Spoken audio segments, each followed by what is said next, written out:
Good afternoon सांग मैंने मोर गोटे आउ नुआ वीडियो को आपण मानक स्वागत।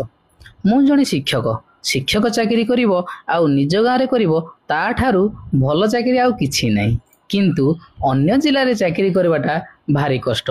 निज घर द्वार परिवार को छाड़ी जीवाकू पड़े।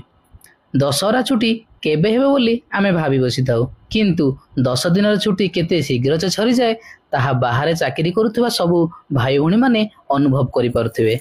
आज आम छुट्टी सरी जाउची, निजर आवश्यक जिनिस गुड़ी को पैकिंग करुची। मने मने भाबुची आउ 2 दिन छुट्टी हेई नथंता, काई ए छुट्टी सरी जाउची जे। आपण माने किए एही परी अनुभव करुछंती वीडियोर तळे कमेंट रे निश्चित जणाइबे। आज पुनश्च मु फेरीजी मोर पूर्व कर्मस्थली को, जेउठी मु दीर्घ 8 वर्ष होला कार्यक्षम अछि।